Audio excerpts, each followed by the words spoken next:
এদিকে জ্বালানি তেল সংকটের গুজবে দেশের সব পাম্পে দেখা গেছে ক্রেতাদের উপচে পড়া ভিড়। ক্রেতাদের মধ্যে যেমন উদ্বেগ রয়েছে, তেমনি কিছু পাম্পের বিরুদ্ধে কৃত্রিম সংকট সৃষ্টির অভিযোগ উঠেছে। এজন্য অভিযান পরিচালনা করছে জেলা প্রশাসন ও বিএসটিআই।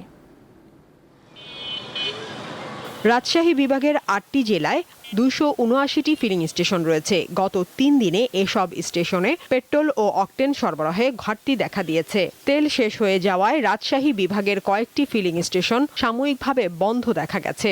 কালকে ১ ঘন্টা লাইনে থাকছি, তাও পাইনি।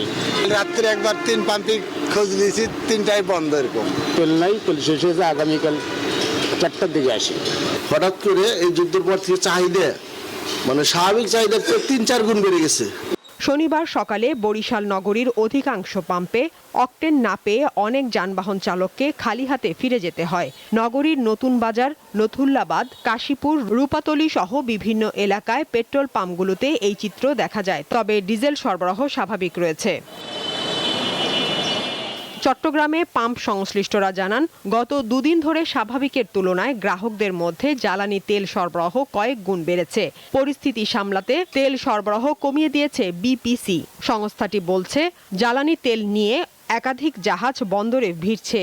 আরও জাহাজ আসছে, তাই আতঙ্কিত হওয়ার কিছু নেই।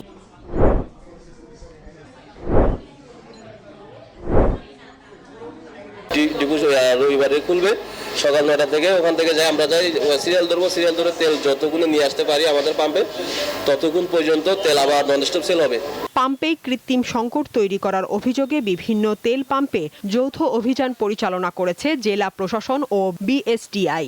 এ সময় জেলার ৪টি পাম্পে ৩০,০০০ টাকা করে জরিমানা করা হয়। সীমান্তবর্তী এলাকায় জ্বালানি তেল পাচার ও অপব্যবহার প্রতিরোধে সতর্কতা ও প্রতিরোধমূলক ব্যবস্থা জোরদার করেছে বর্ডার গার্ড বাংলাদেশ বিজিবি।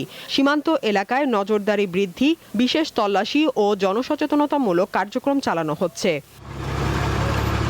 সুনামগঞ্জেও তেলের পাচার ঠেকাতে সীমান্তে তৎপরতা বাড়িয়েছে বর্ডার গার্ড বাংলাদেশ বিজিবি। জ্বালানি তেল সংকটের সম্ভাবনা থাকায় পাচারের সুযোগ সৃষ্টি হয়েছে। এ লক্ষ্যে আমরা সীমান্তে গোয়েন্দা নজরদারি বৃদ্ধি করেছি। রাঙামাটি জেলা প্রশাসন জানিয়েছে, রাঙামাটি শহরে জ্বালানি তেলের কোনো সংকট নেই।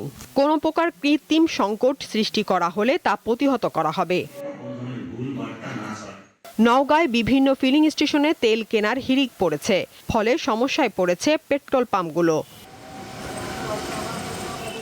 সাদিয়া চৌধুরী, দীপ্ত, বার্তা কক্ষ।